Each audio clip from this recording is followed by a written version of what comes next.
Alright, so there we go. And we're ready. Okay. Stardate 1027.2023. Welcome everyone to Starry Nights Online.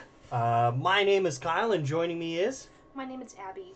Excellent. And joining us today in the chat is Kieran and Malcolm, as well as Susanna from the Royal Astronomical Society of Canada. Just a quick pre-flight checks here. Is everyone able to hear me? And we'll wait for it because it's a little bit of a delay. Let's see. Sounds like it. So, sounds like everyone's getting our signal. I think so. I think everyone's getting our signal here. All right. So, as you can see, we are starting on a very familiar object here. It is so bright that we have our exposure down in the camera here to like 0.7 milliseconds here. It's quite incredible. I mean, the moon is very bright.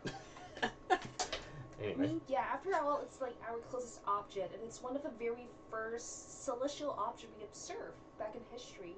Oh, exactly, yes. Lots of civilizations risen and fell in conjunction to the moon. Anyway, I'm building it up, but it is a magnificent object. And what we're looking at right now is Tycho Crater. And which is kind of the, I think the most recent crater, right? Yeah, so it's one of the youngest craters on the moon, so that's why it's really bright. It's still kind of developing. Mm-hmm. But though, you know, we're in full moon, so it's not a really nice time to look at craters because the moon is too bright. It's reflecting all of the light. So if you guys are down to look for craters, you guys should actually look at the moon at other phases, you know, like quarter or crescent moon. And if we look closely, the craters they look different on different days. Yeah, it's kind of like, well, they start to cast shadows pretty much once you're moving into the different phases, so we can see lots of definition. But with Tycho, it's hard to see the edges. But, oh, you can't really see my mouse. But the central crater there, you can kind of see its edge. It's like a really, a bright circle with dark edges, right? So there's our edge of the crater with lots of ejecta that have been spewed out from the impact. Mm-hmm. What else here? But it was a really colossal impact as well. Well, so apparently it seems like people aren't hearing me. They can't hear me. So let's do it again. Oh no, they can hear you. Just have to speak up a little bit. Yeah. And then we're good. But yes, so now again, what's really difficult to see with craters like this, especially when it's the full moon, is of course a lot of definition.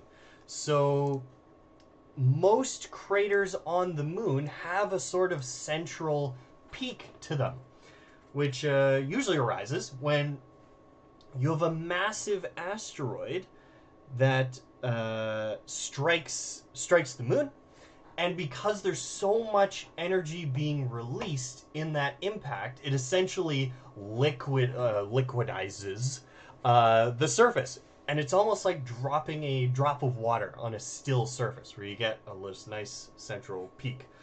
Same thing happens with craters.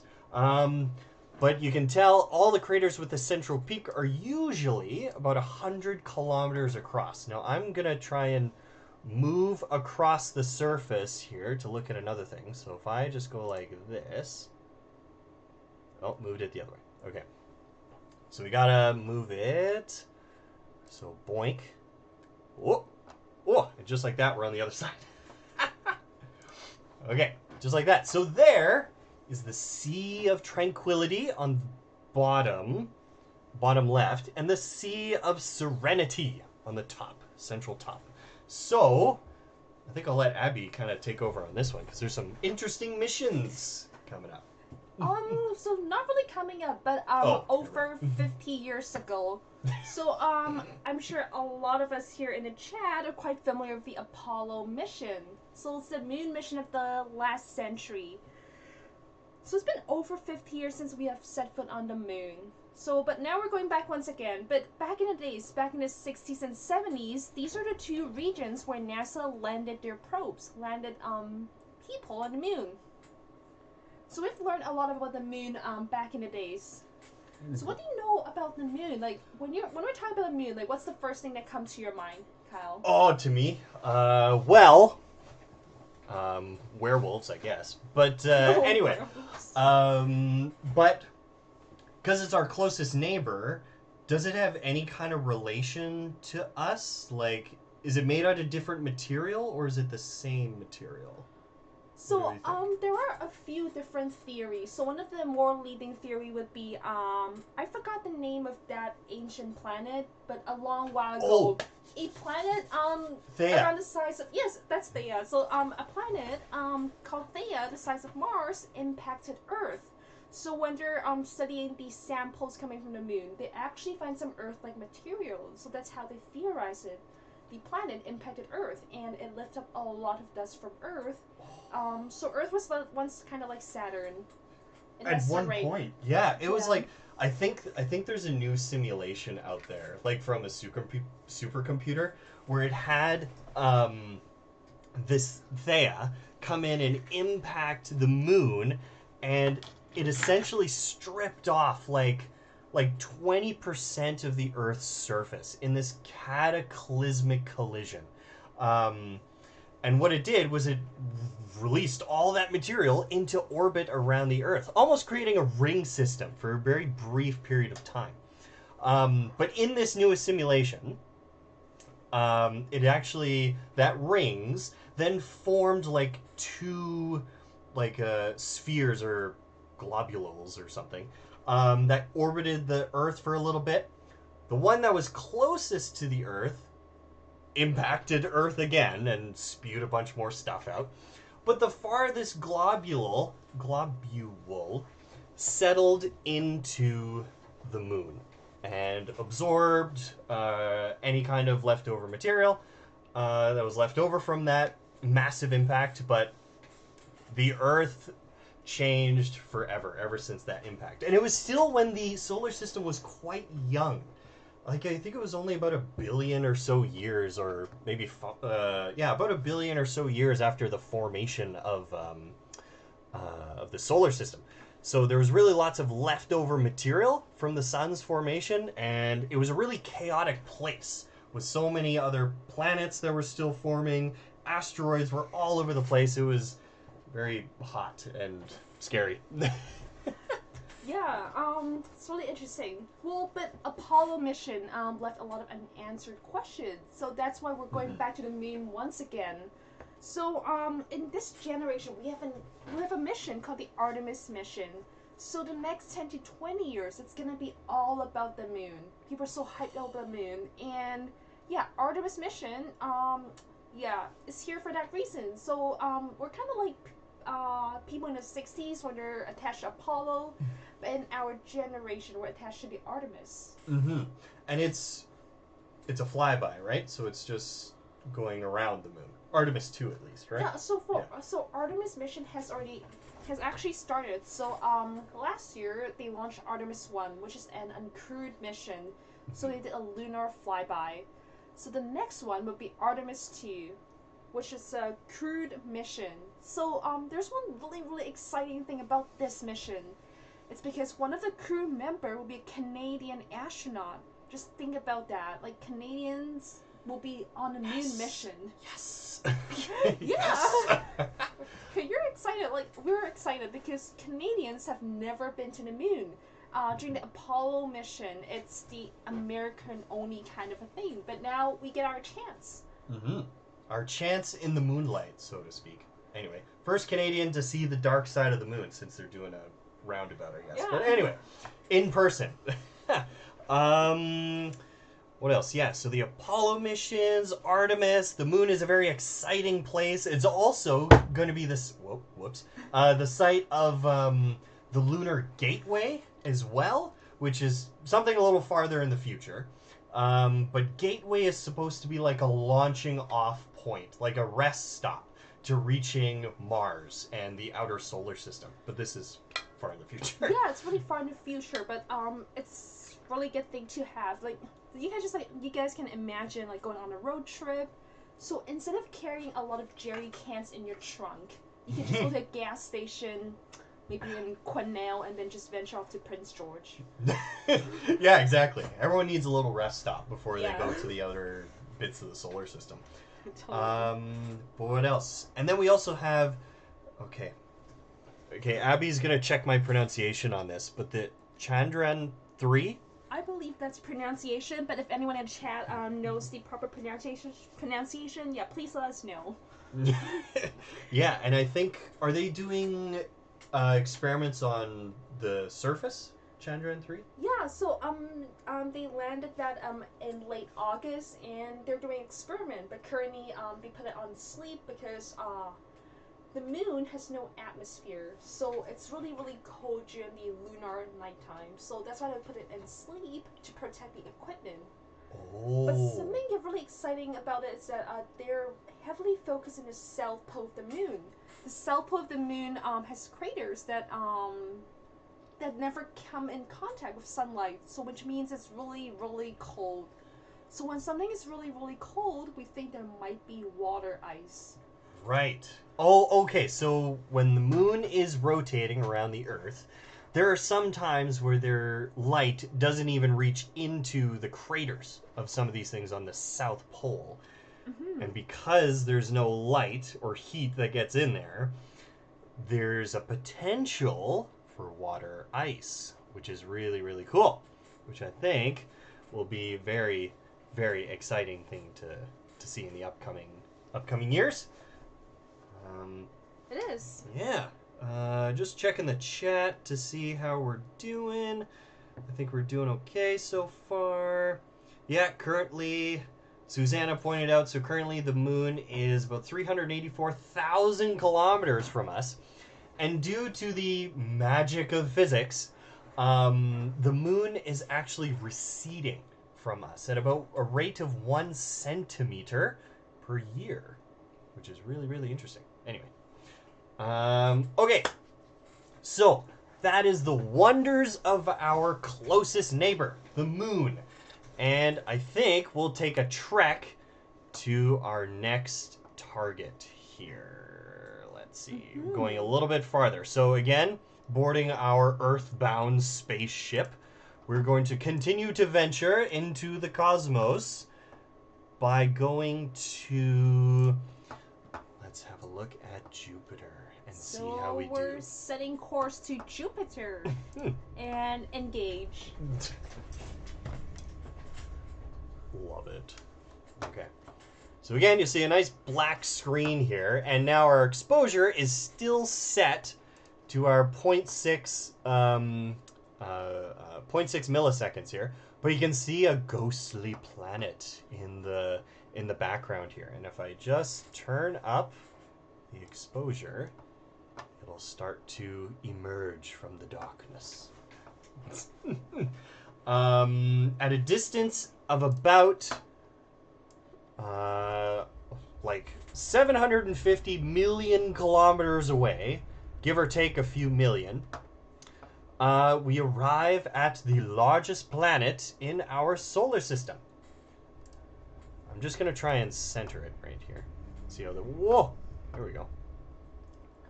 Okay. Oh, we missed our target. Okay, let me go back. I want the premium, the quality service to our guests here tonight. Okay, so it's gonna move a little bit. It's gonna move a little bit again. On screen. Yeah. On screen. Okay, I'll move it again just a little bit. Let's see. There we go. So actually, okay. Nice. When I ask kids, what are your favorite planets? What's your favorite planet? A lot of them would answer Saturn, but actually, for me, it's Jupiter. different from most of the people. Mm-hmm. Absolutely. It's different for everyone. I mean, when I first got interested in astronomy, back when I was the ripe young age of 6, we were looking at Saturn, and that's how I got my start. I was at my cousin's grandfather's place down in Truro, Nova Scotia, and there were no lights anywhere whatsoever. Wow. And it was just so dark. I couldn't even recognize any of the constellations. It was just a city of lights. And we were looking at Saturn that night, as well as the meteor shower. But Saturn is another popular one, but Jupiter is also another popular one because one of the reasons is the two kind of, well, they're dark bands running, equatorial bands as they're called, running across the surface. But also of the Galilean moons as well. So let's kind of turn up the brightness here, and let's see Let's try if we to get can the see the moons. moons. Oh, And we got the moon. there we go. Look at that. Okay. Okay, maybe a little bit more. Nice. So there we got our Galilean moons, looking nice and pretty. One of the pivotal discoveries that Mr. Galileo himself used to prove that the sun was the center of the solar system and not the Earth. Because these moons orbited something that wasn't the Earth.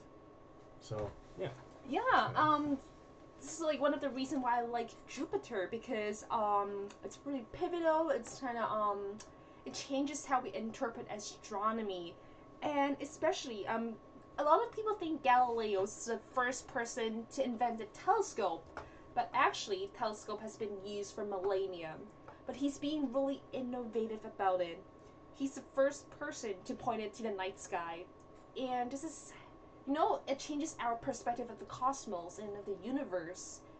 We know other planets also have moons, just like the Earth. So, yeah, just like what you said, Cal, it changes how we interpret our own solar system and the cosmos. Yeah, and the other thing that he did as well, in addition to the moons of Jupiter, he looked at the phases, that's the word, phases of Venus as well. Mm-hmm. Venus went through phases very similar to our moon, and that was also another pivotal piece of evidence. But yeah, but again, like Abby said, telescopes have been used for many years, millennia, in fact, and it wasn't until Galileo where he decided, instead of using it to look at things on Earth and navigation, he used it to look up at the night sky and see what he can find. Notice some patterns. Yeah. Yeah, and we can also tie back to our last object. He discovered there are mountains and craters and different features on the moon. Yes, absolutely.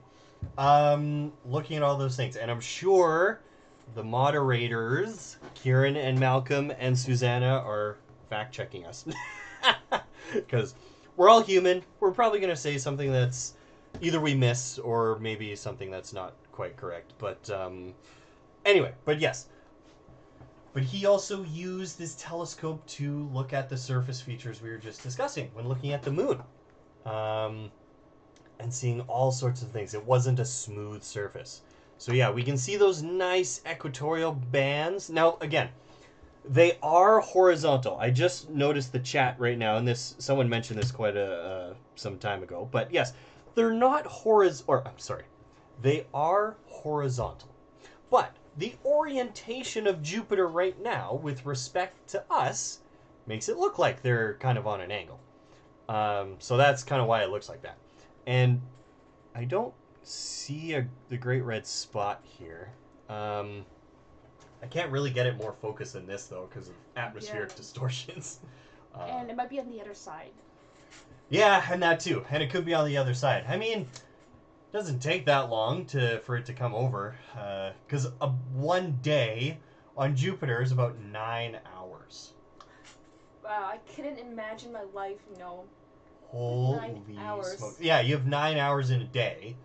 You gotta sleep sometime. You gotta eat sometime. you know. Yeah, anyway. I mean, 40 hours work week is just not cutting it. Yeah, exactly. 1 hours to commute and to sleep and to run your errands. You gotta live life on the fast lane when you're on Jupiter. But anyway. But yeah, decided to turn up the brightness a little bit to see those beautiful, beautiful moons. And again, okay, let's see if we can get this. So I think Io is the closest moon inward, right? The closest moon. The next closest. Oh, jeez, what do you think that would be? It could either be Ganymede. I guess it depends on their orbit too. Yeah. It depends on their orbit. I'm sure the moderators are fact checking us as we speak. And actually, in the chat, someone mentioned they want to see Saturn. Oh! So should we head up to Saturn? Yes. Continue on our journey. Our Okay. 5-year mission. Our our hour and a half mission. Anyway. Yeah. Okay, so we go like this, and we go boink, and here we go. So we're heading off to Saturn, which is another really, really popular planet, and yes. one of the most popular icons when it comes to astronomy, when it comes to space, anything about space. Like, people would just show an icon of Saturn. Mm-hmm. Saturn, the beautiful, iconic planet, absolutely gorgeous. Once we get there we go. Okay. So again, overexposed. So let me bring down the exposure. Oh, too much. Oh, too much. Okay. So we go like this. A little bit. Yeah, that's all right. Maybe a little bit more. And now, to center it.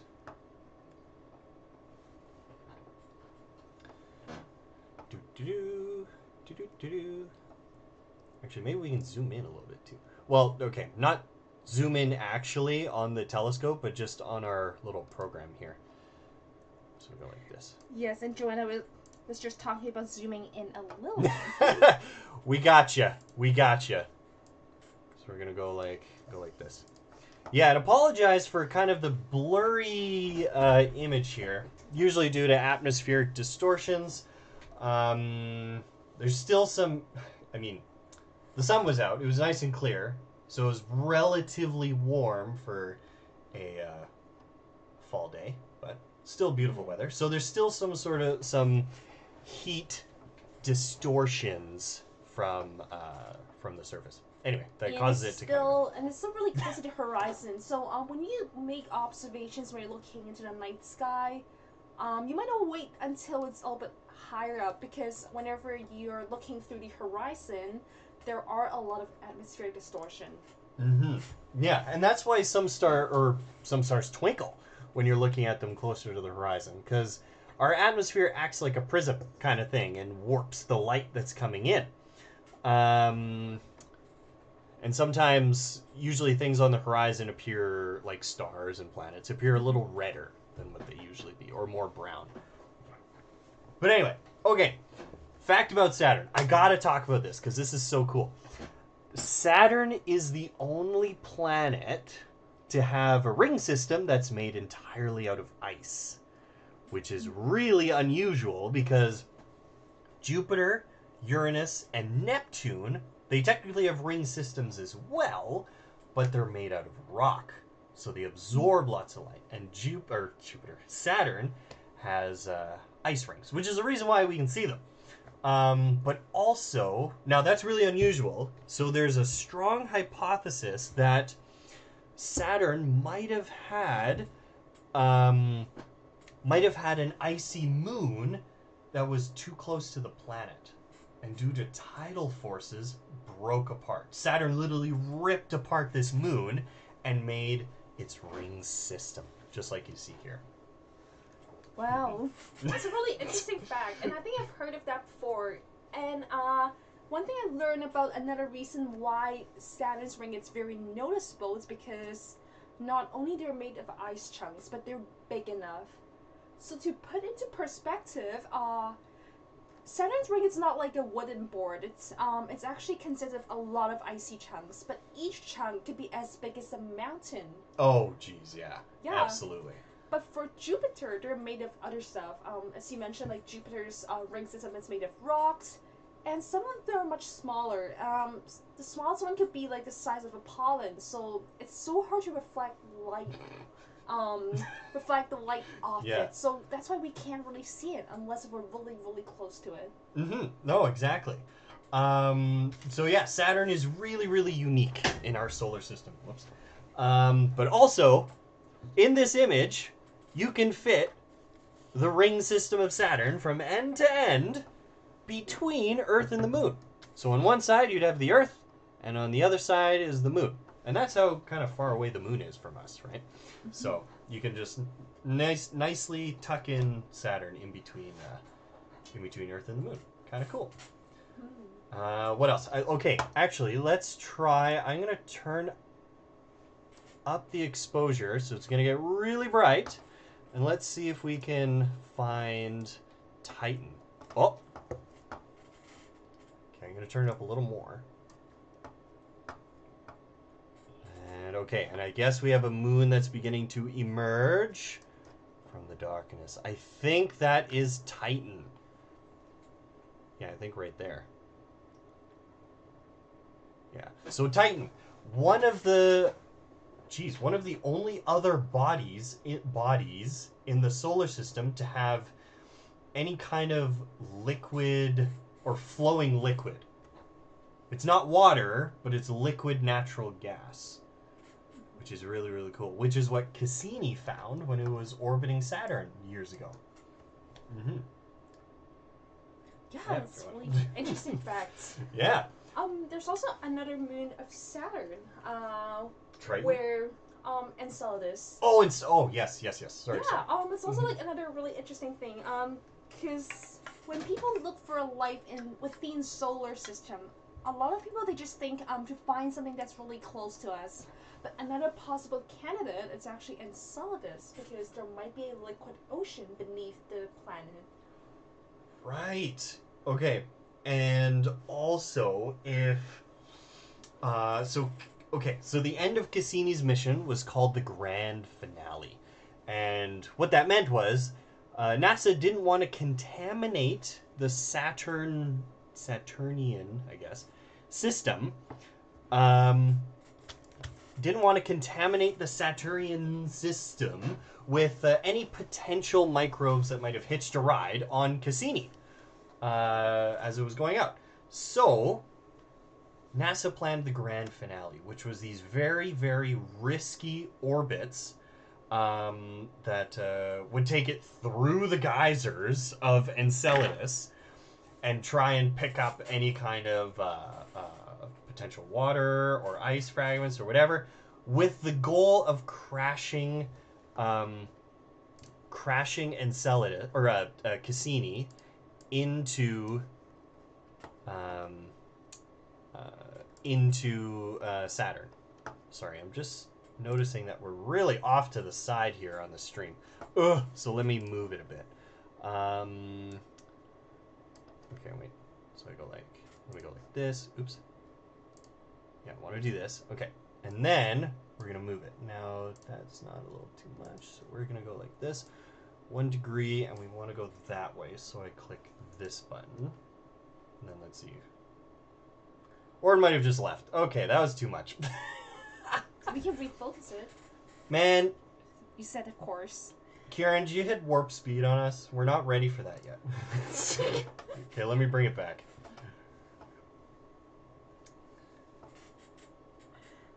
Okay. So let me do this. So we just go Saturn. Oh, and actually, Joanna managed to find the names of the moons on the image, and one of them is Enceladus.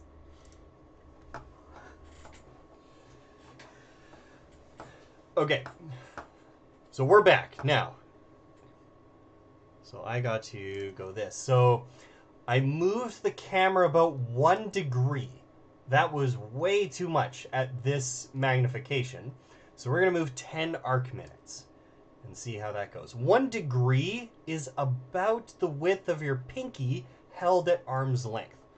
10 arc minutes is a sixth of that distance. Okay, let's check the stream.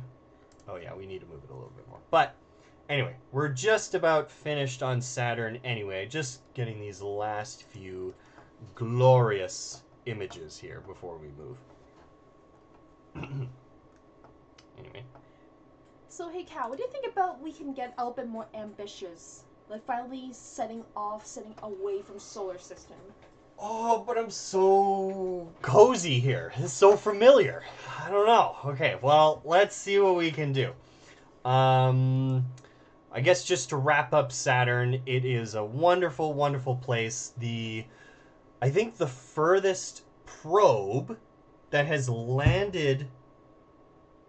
Okay, how do I phrase this? The furthest thing that we have landed on another body in the solar system was the Cassini-Huygens probe that landed on Titan.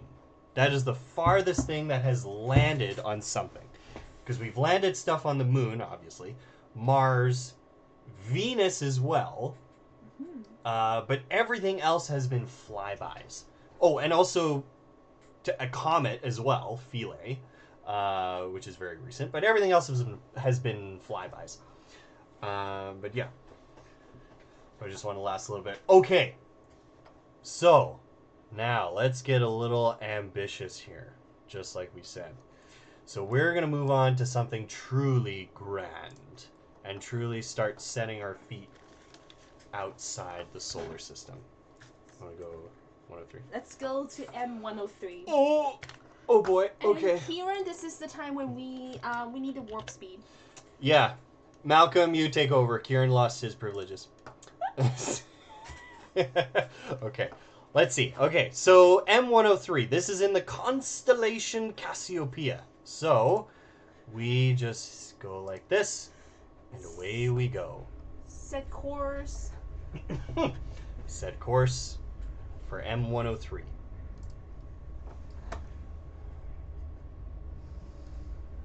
Okay, and now I'm going to switch it to... Let's do this. Oops. Just want to make it a little bit bigger, just like this. How does that look? Oh, looks not bad. Okay. Yes.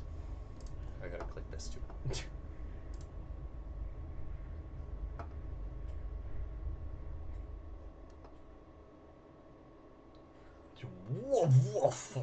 Okay.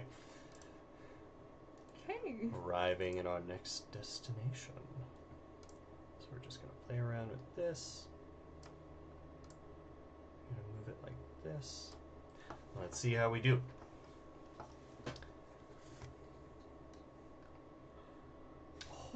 Yes. Nice. Okay. Well, so we have arrived at M103, the open cluster.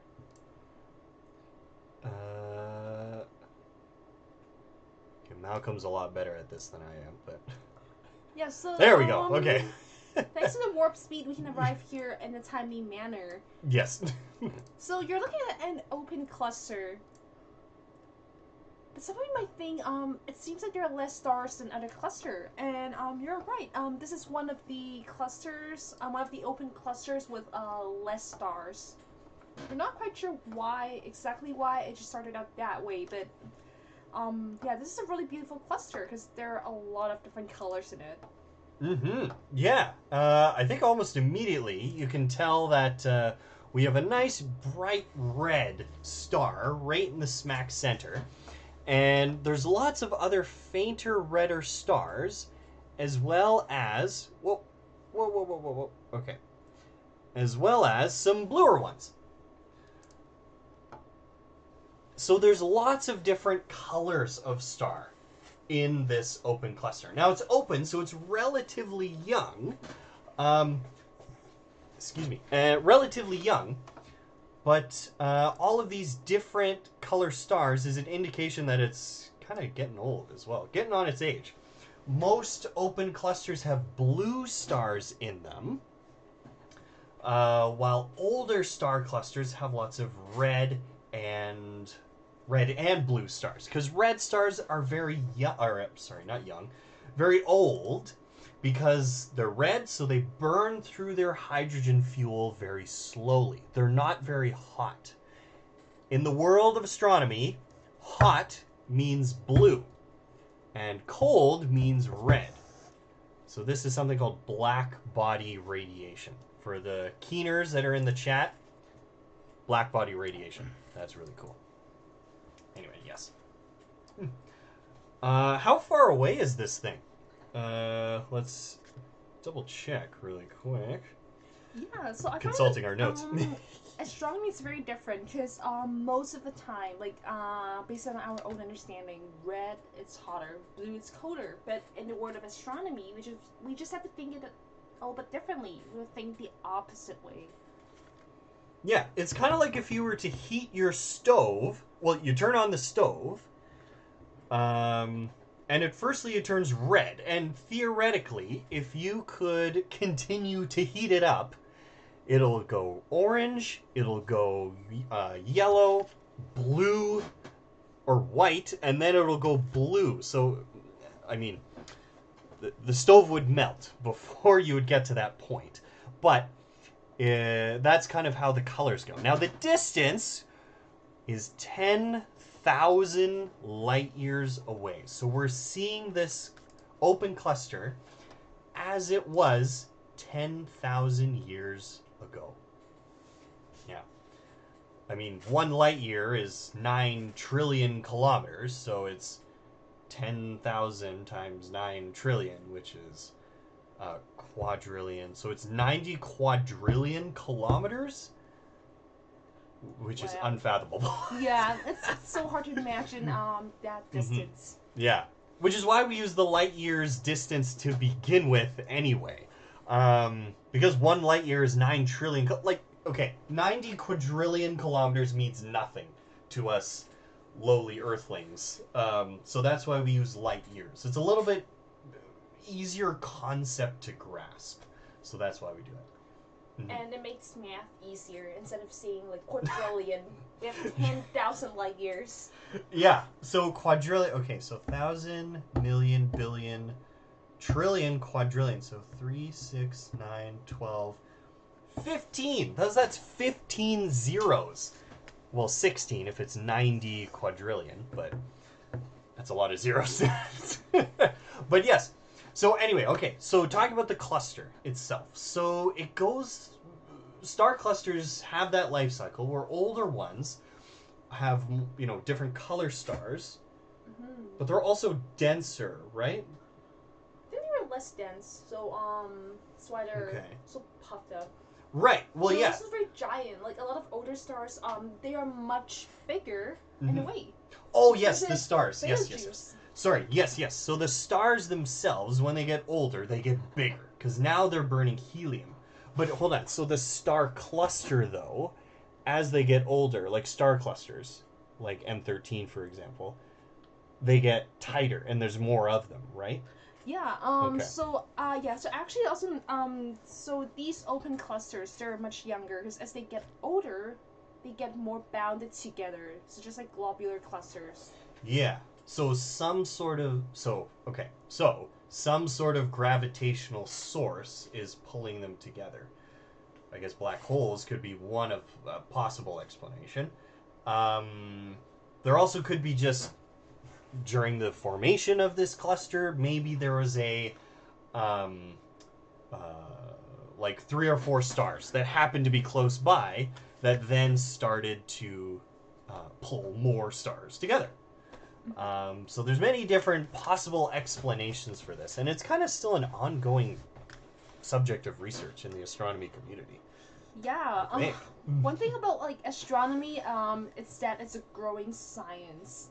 Oh yes. We're still learning a lot every day, like a lot of subject. We might have an interpretation of it, but when newer telescope comes out, we have a new understanding. Just like we have the newer James Webb telescope, we're looking through the universe using infrared. Yes. And we're learning a lot every day. Oh, and the universe is a constantly changing place, which is why, and it also makes it interesting, which is we're always learning new things, we're always excited to learn new things, and then we get to talk about it with all you guys. Okay, what else? So, we got the blue stars, the red stars.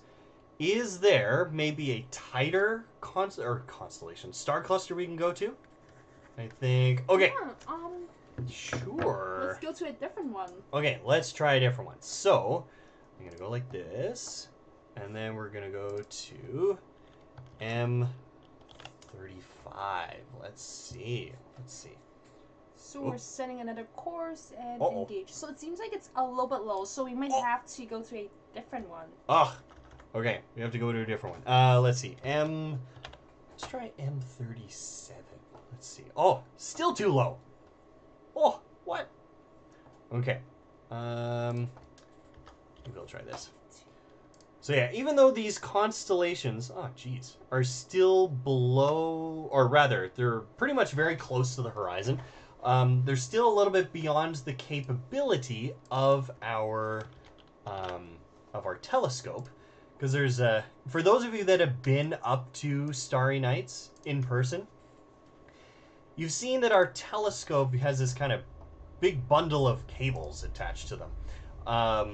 And that kind of restricts it from going any farther down than about 12 degrees from the horizon. So, still a little bit too low. But we got one in our back pocket here that we can go to. And we're moving towards. So you still see the picture of M103 here. That's just because we're still just taking photos. If I clear this, the next photo should be either a black screen or middle of warp speed. Yes, middle of warp speed. Okay. Let's try it one more time. We go like this. Okay. Still doing good. Doing good. We're doing good. Let's see what we got. Yeah, so we got M13. It's also a very popular one. Ooh. Look at this. Okay. So I'm going to just brighten it a little bit. Now, these are the truly ancient star clusters. M13. So this is the Hercules star cluster. It is even farther away. So M103 was 10,000 light years away. We are now sitting at 13,000 light years away. Again, we're off the galactic plane at this point. So if you were to imagine the Milky Way galaxy as a dinner plate, we would be above that dinner plate. Yeah. I think we're like around on the dinner plate because we're on the arms. Oh Earth yeah, is okay. on the arms. Yes. But this would be above the dinner plate. Mm-hmm. Yeah. So Earth is situated on the dinner plate because we're in the galaxy, but this cluster is off of the galaxy. Let's make it dimmer. Yeah. I want to go like this. I want to make it a little bit brighter. Oh, okay. And yeah, so again, you can immediately notice how much more dense M13 is compared to M103. Yeah, like this is so dense. You can see so much more stars in this cluster, and they're also pulling each other. They're so they gravitate towards each other. Yeah, they're pulling on each other. You can even see a couple blue ones here. Like, I don't know if you can see my mouse, but there's some blue ones if you look towards the outer edge. Predominantly white stars with some red inside the cluster itself. I'm just gonna try and flip it to. I'm gonna try and flip it to this and see how we can get this here. Okay, so we're gonna clear this. We're gonna zoom out a little bit. I'm just trying something here. Because the center was a little bit overexposed. We were on bin 2, and now I'm going to try bin 1. Yeah, so globular clusters, they're really, really bright, and especially the Hercules, it's really, really bright in a way that you can actually see it with naked eye. You don't need any instrument to see it. Yeah. Even a good set of binoculars, you're able to see M13 really well. Yeah, though if you're using binoculars or if you're using your naked eye, you would see something like really, really fuzzy. So M13 also has a nickname as the Fuzzy Star. As the Fuzzy Star, yeah. As a Fuzzy Star. Yeah. I guess with the initial image, you can see a lot of stuff. Unfortunately, we're not getting any kind of good stacking, unfortunately. So, generally, over time, with this program, you get a better and better image because each image is stacking on top of each other. But we're just going to switch it back to bin 2 here because we were stacking and we were getting a better image. We're just going to do one more boink like this. And then we're going to go like this. Do-do-do. Do-do-do. Okay, whoa. And then we're going to whoop. So yeah, you're looking at globular cluster, and each of these dots is a star. So just like our own sun. And I constantly think about what if our planet were to orbit one of these clusters, like orbit one of the star in these clusters. You would never get nighttime. You don't have nighttime. So I couldn't imagine how we interpret universe were we to orbit one of these stars. Just think about that. Yeah, because we use visible light to get any kind of information from, or I should say, because there's radio telescopes and JWST with infrared telescopes and radio imaging. We have lots of different telescopes for each of the different wavelengths, but you can think of early civilizations. They were pretty much using visible light to get their information from the sky. If there was no nighttime, how do you expect them to build up a concept of a universe? Yeah, like you wouldn't really build up a concept of, observing the night sky. So I don't think people would actually even bother to build radio telescope. They would just build, the sky it's white in color. The sky it's bright. Yeah. And that would be the end of the story. Oh, jeez. Or maybe some zealous individuals like, well, do you know what? Let's see if there's any other types of wavelengths other than visible light. And then they build a radio or infrared or something, and then all of a sudden they're getting info. Oh, actually, Susanna made a really good point. So, something they might be able to do is to observe the position of the other stars. Throughout the season. Yes. So that might be like one little change they might be able to observe. Yeah. Well, changes on their own planet, and then maybe they'd be able to make some inferences from there. Yeah. Okay. See, my force of habit is to say any questions, like in Starry Nights, but a little bit of delay here. Let's have a look here. Let's see. Well, let's just check the chat and see how we're doing. I think we're doing okay.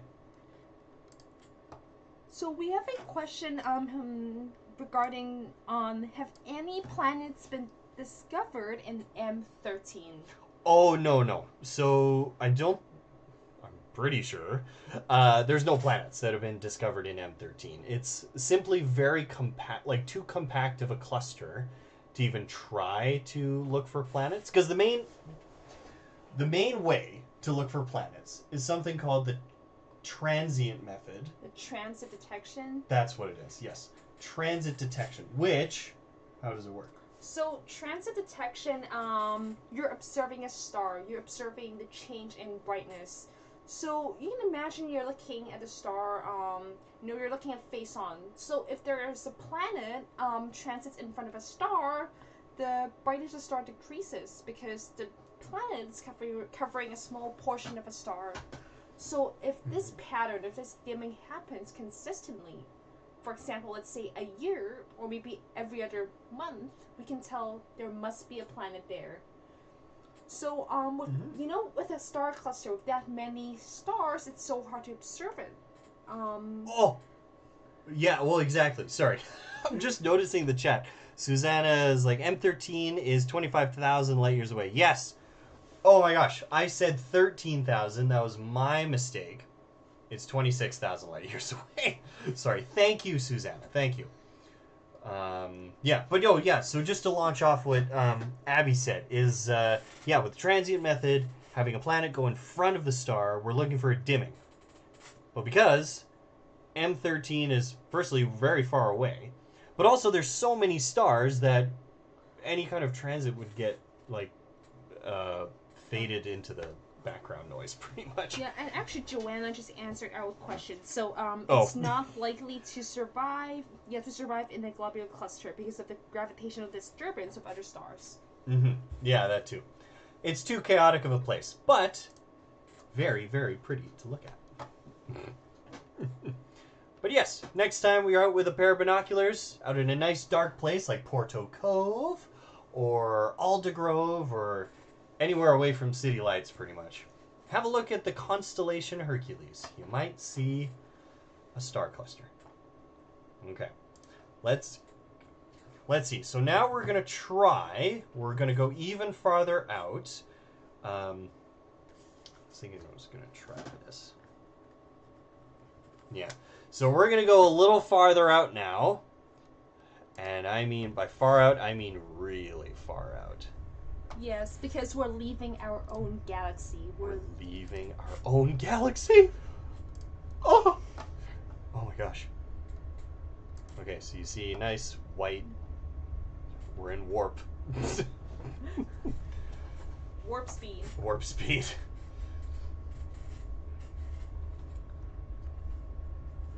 At least it's really, really cold outside. Oh, yeah, it's very cold. Welcome to fall. Okay, just waiting for these images to come in. I just kind of cleared it there because we were looking at a very, pretty much the inside of the dome, essentially. Let's see here. Oh. Okay, so we're kind of all over. So we're going to bring it into view. Let's see. Oh, and something emerges from the darkness here. I think we're going to... Okay, this is a little crazy. We're crazy to come this far out. See, and we're taking a lot of risks here as well, because the full moon is out, which really... It washes out the dimmer objects. Yeah, it really glares everything out. But an edge-on galaxy emerges from the darkness here, which is a little... Okay, yeah, it's a little tricky to see. We got a couple foreground stars, and this little stick, or as astronomers have called it, a cigar, is the cigar galaxy. So usually, we just have to wait a little bit to maybe let in more light. You can also see some of the dust that's on our mirror here with these black circles. But very, very faintly, it looks like there's a gap in between here. And that is due to... Wait, it's not another galaxy, is it? No. No, I don't think it's another galaxy. Okay. Our moderators will be able to help us out with it. But anyway, we're seeing the cigar galaxy edge on. Very, very far away, which I'm going to consult our computer here. So cigar galaxy, it's a very different galaxy compared to like most of the spirals or or the other galaxy we see. Mm-hmm. So one of the reason it's very different, it's because there's unusual high population of stars, formation of stars. So it's forming stars very, very rapidly. We're not quite sure why. This is probably a question for Joanna, who specializes in galaxy evolution. But this is what we know. Mm-hmm. We know it's forming a lot of stars rapidly. Absolutely. Okay. We've been stacking for a little bit, and it's still kind of tricky to see. The full moon is out, but we'll say the Cigar Galaxy is around 11.5 million light years away. Very, very far away. So, not having too much luck here. Let's see. Let's try another. Okay. We're going to risk it again. We're very ambitious explorers here at the Trottier Observatory. So let's see if we can find another one here. Let's see. Okay. It's very, very close by. Let's see. Okay, so we'll clear this. That wasn't too great. When the full moon is not out, it's way better to see other cool things. Okay, clear this again. That was not a very good image. Do.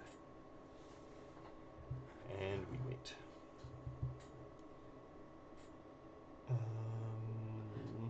Yeah. So usually in Star Trek, when we're traveling to a new system, you get to use a holodeck. So if you get to go to the holodeck, what is one place you would program? Like, what is somewhere you wanted to go if you're in outer space for a really long period of time? Me? Yeah. Oh, geez. Well, there's lots of cool places. Let's see. Using the holodeck. Yeah, for people in the chat who doesn't watch Star Trek, holodeck, it's kind of like a place. It's kind of like your VR, but you're in an entire room. That's like a VR room. Oh, it yes. immerses you into a place, like wherever you wanted to go, wherever you want to program. So it's a really, really cool place. I would probably want to. Well, firstly, I would love to travel to places within our solar system, like, just dip my feet in the water and maybe go to Mars, see how Mars is like, see the nice ice cliffs of Europa and Enceladus, hover maybe next to Saturn, not in the planet, but just outside so I can observe some very nice things. I would start small. Oh, okay. I don't think we're getting any luck with M82 either. We can see the galactic core. Yeah, so we have a star here, but here is the galactic core. It's a little bit farther away than Cigar, but we're not getting any luck. So, okay. We're ambitious, but unfortunately with the full moon, it is not rewarding us well. So, let's go to somewhere a little bit... Let's go back inside our galaxy here. Let's look at some nebula. We'll go like this. Engage. Oh, and actually, from our friends, and from Susanna and from Joanna, they would also like to travel somewhere in the solar system if they get to use a holodeck. Ooh, yes, really yes. Cool. Mm-hmm. I know, you guys are very ambitious. Like, but for me, if I'm stuck in space for a long period of time, I would really want to hit some slope. I like skiing. Like, I'm a winter sport person. Nice. I would definitely hit some slopes in Switzerland or, France. Oh, local? Very, very local. I love it. Very local. Like me? Oh, okay. I thought you were going to say, like, let's go skiing on Enceladus, or let's go skiing on Europa. Hey, that might be, a future idea. Space absolutely. travel. Go ski on Enceladus. Oh, space tourism. Yeah, that would be really cool. Okay, so we go like this. Oh, and an eye emerges from the darkness. Oh, look at this. Here's a treat. Yes. Nebula. Sorry, go ahead. So we're looking at the Ring Nebula. Mm-hmm. The Ring Nebula. Now, what I'm going to do is I'm going to bump it down a little bit.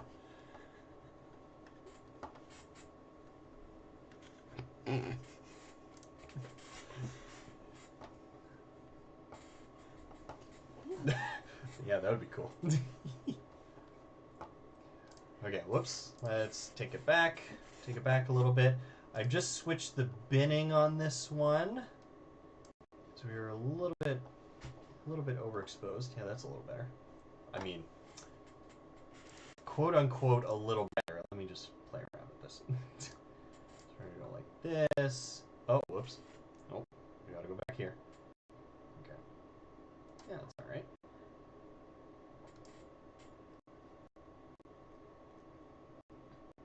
Maybe, yeah.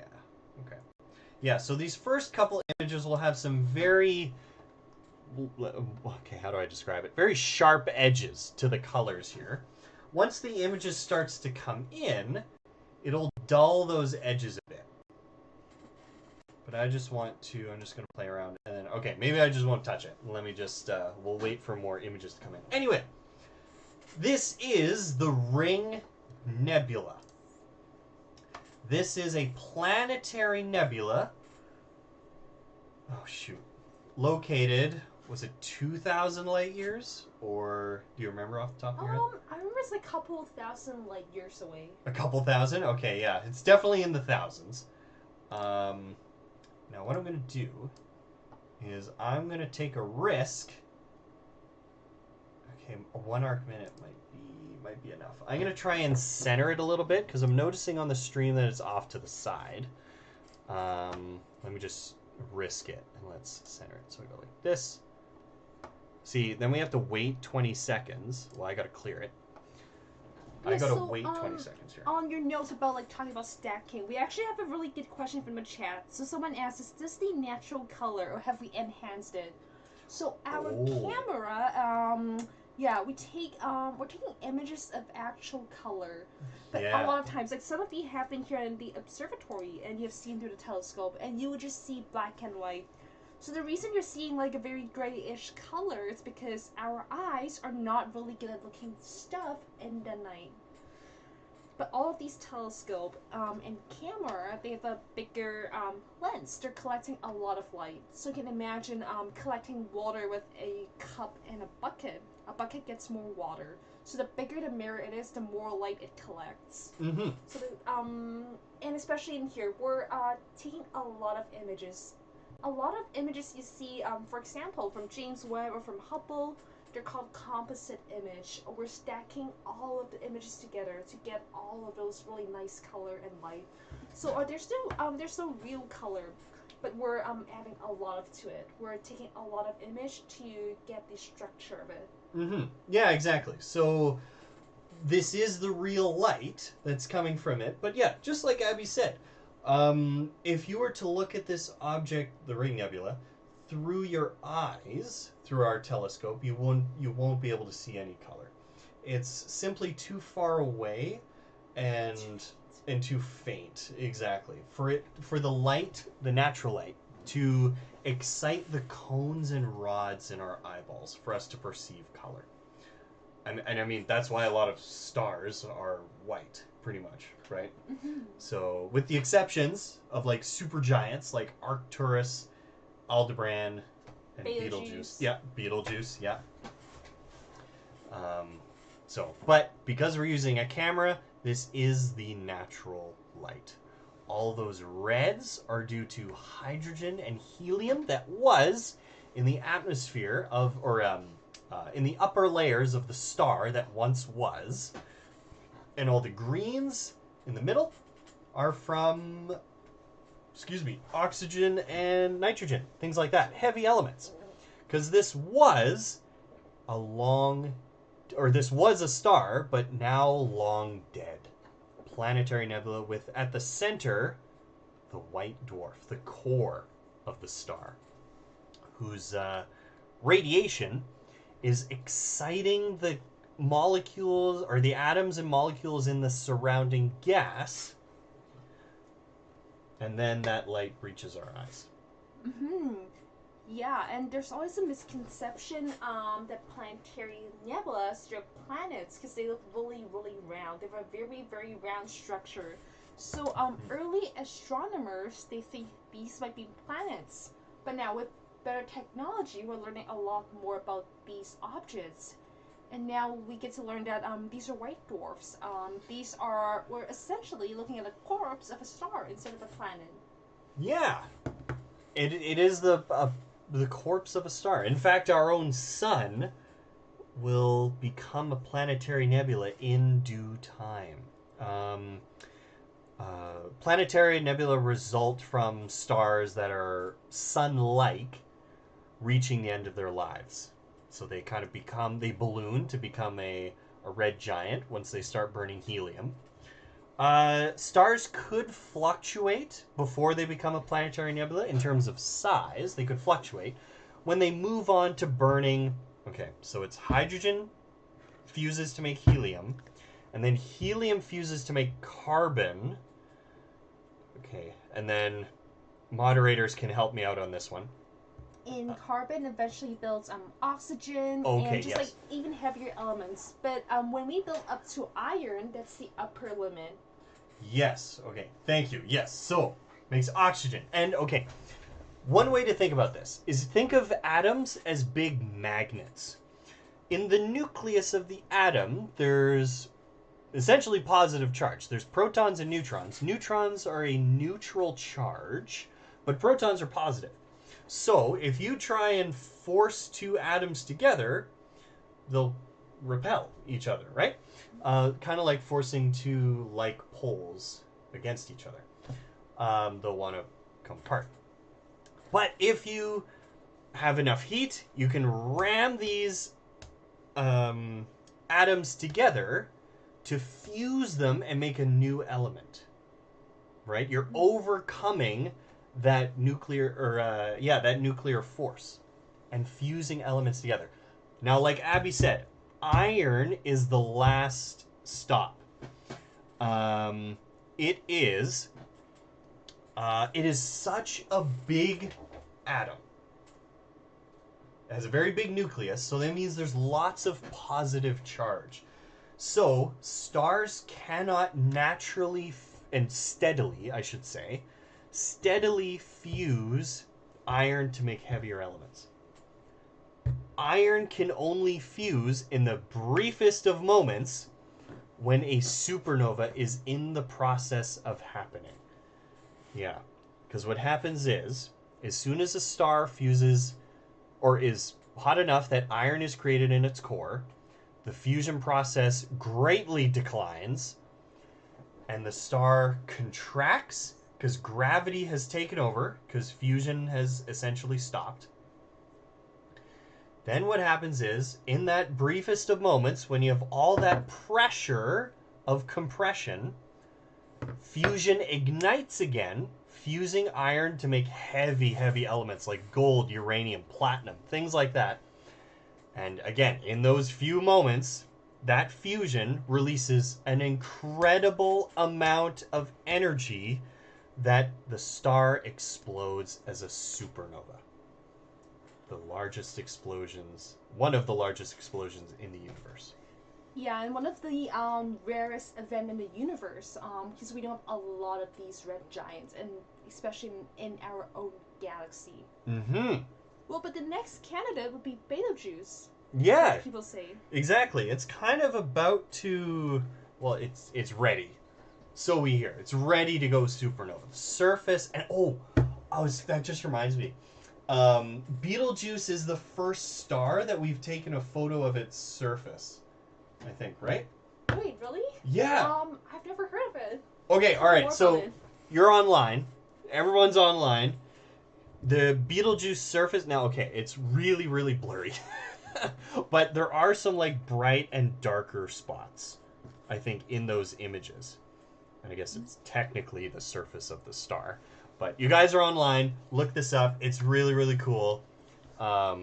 Surface of a Betelgeuse. But we're getting off track. So to return to the Ring Nebula, very, very cool.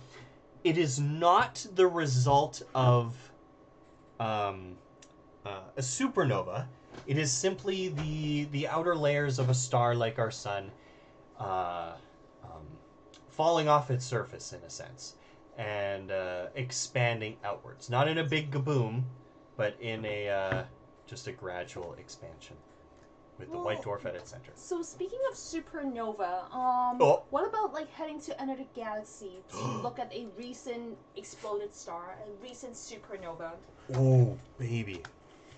Okay, we are ambitious here, so we're gonna try one more galaxy. Let's see if it's good to us. Right? Okay. So setting course to M101. Engage. Okay, let me... So we're going to clear the photos here.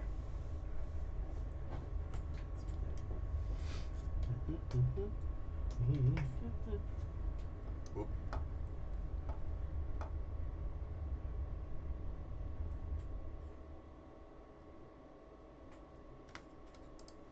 Clear this image here. Okay.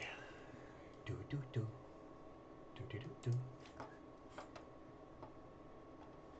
Okay, come on. We're almost there. Almost there. Yeah, no, I'm noticing in the chat Joanna has some misgivings with M101, but we're going to take a couple quick images and see how it is. We'll see how it is. So we have to boldly go. We have to boldly go. Exactly. We got to boldly go. Okay, it's looking all right. I don't think that's it, though. Okay, so doing some final adjustment and see if we can get it. Because, okay, we're seeing some structure. We got the nucleus in the center here. And you can just faintly see some of the spiral arms. And this is M101, the Pinwheel galaxy.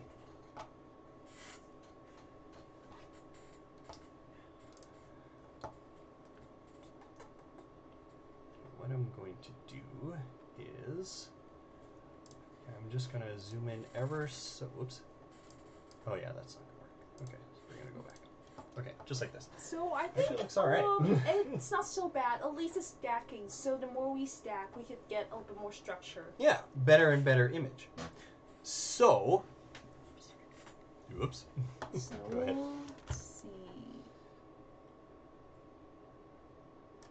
Oh, look at that.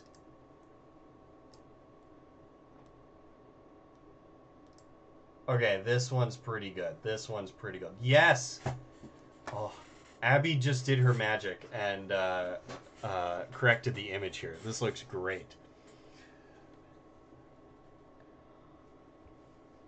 Yeah, so we're just going to stack for a little bit here. Now let's see if this shows up. I'm going to look for the... I think it was in here. Yeah, right here. Okay, either or. Okay, so I'm going to do this. Actually, this might not work. So apparently this is our second officer's favorite galaxy. Oh! Malcolm's favorite galaxy. Yes! And I'm sure Malcolm will tell us his favorite nebula as well. But yes, Iris Nebula is really, really cool to look at. But, okay, so it'll be okay, I can't really open up an image that we took without interrupting the stream a little bit. But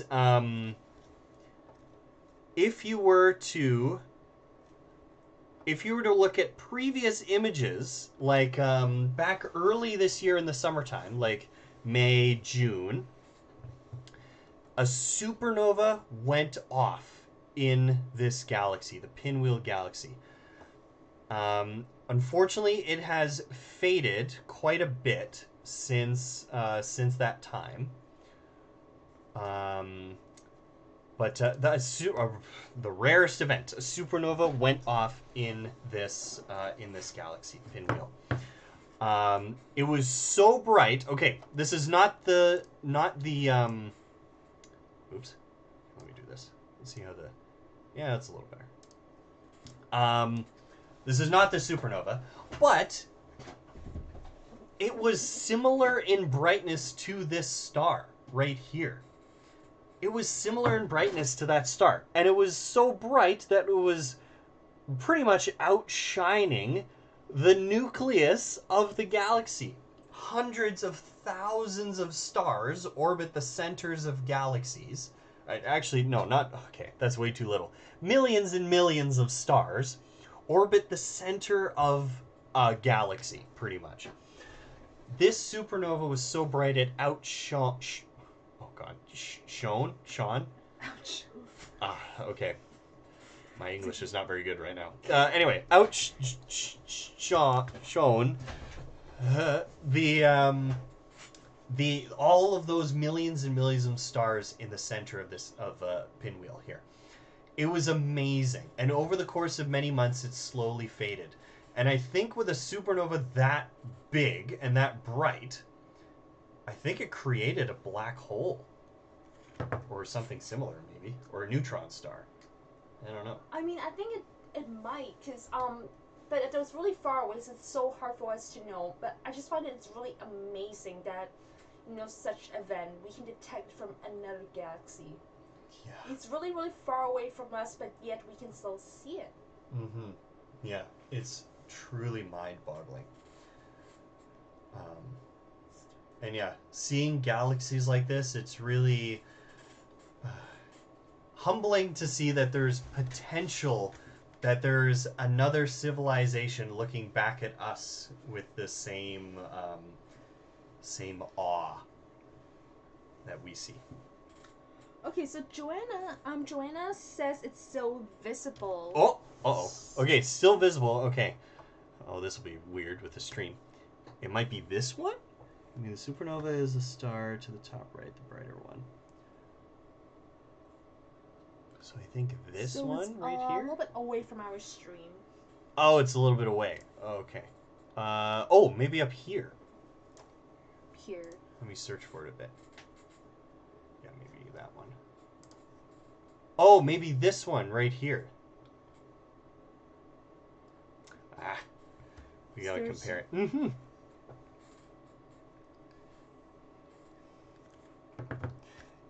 Yeah, just launching off what Malcolm just said as well. Supernova will always lead to a neutron star or a black hole.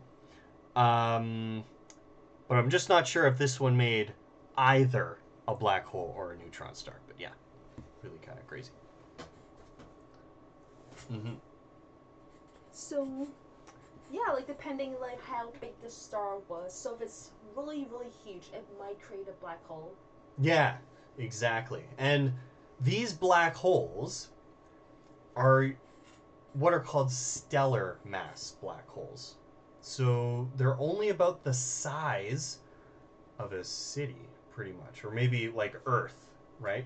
It kind of ranges between that size. Stellar mass black holes. They result in the death of... Okay, just watching the stream. Okay, I think we're good. Yeah. Okay, anyway, yes. So it's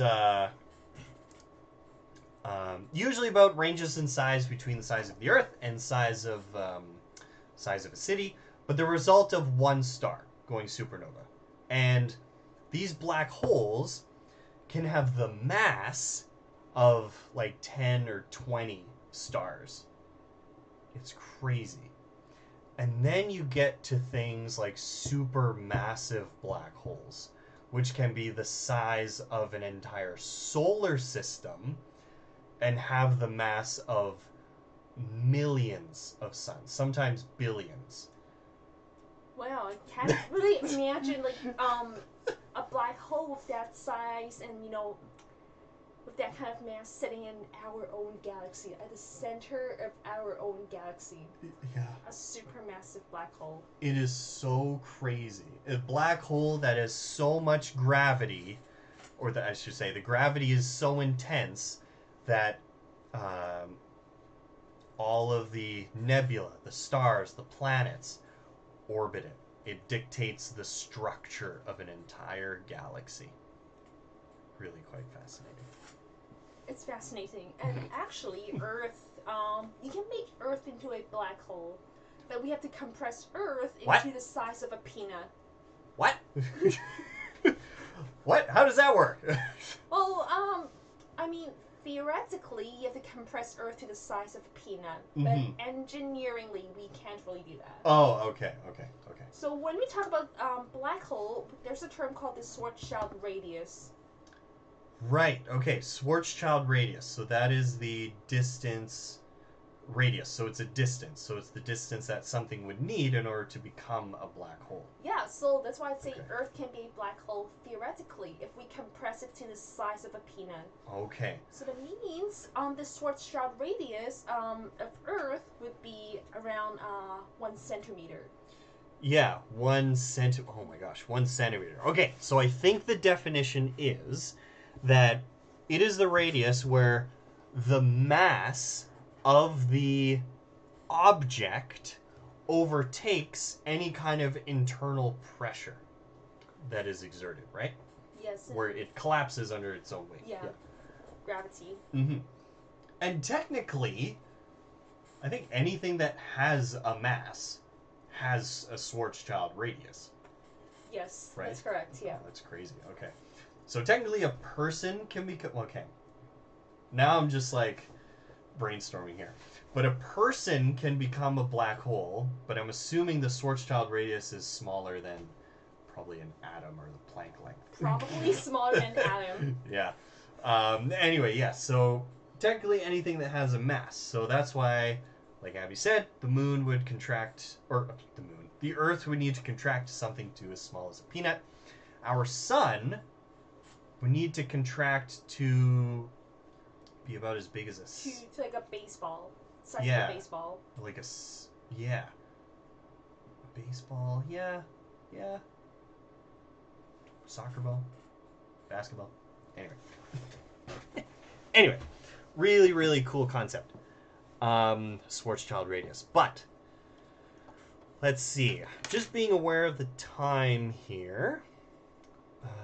8:51. Okay. So we got about 10 minutes left. Should we return back home? Back into familiar places? Yes, thank thank you. Familiar territory. I think it might be time. It's getting kind of scary out here. So I guess maybe it's time to go back to our own galaxy, but we can keep exploring. We can keep exploring. Let's see. Well, maybe we can come back to where we started from. To kind of a nice end to the evening. We started with the moon. We reached to various parts all over the universe, pretty much. Let's return home. I think it's time. We need to come back to familiar space.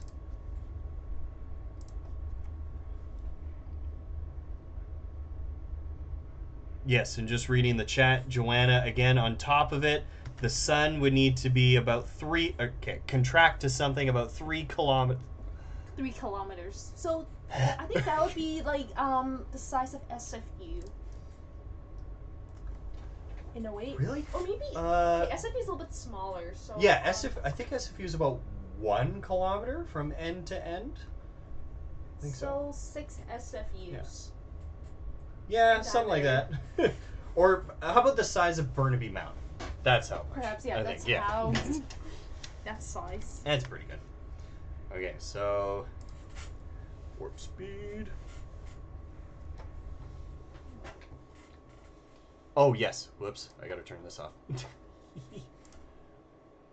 go like this. We'll load this. Let's see.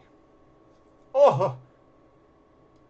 It's really, really bright. It's really, really bright. It's really bright. There we go. Nice. Let's see. Let's move the telescope to... Whoops. Let's move the telescope. Let's see. We saw Tycho. Now let's look at maybe another... Okay, so that direction moved it this way. So I'll need to move it like this.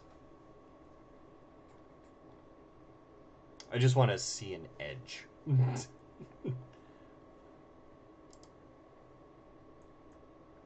There we go. Northern part. A little dark. That's okay. Maybe we'll... Oh, well, if it's dark, we can just turn up the brightness. There we go. Yeah, and even now you can see some of the definition up in the... is this the north side of it? So, I think so, yeah. Yeah, the north. With the orientation and all the mirrors and stuff, it's, we get a little confused here. Oh, okay. Is it the... Wait. Is it the west? Let's see. Anyway. Yeah, so it's hard to tell because Yeah. we're just looking at a small portion of it. Yeah, hard to tell. Hard to tell. Anyway.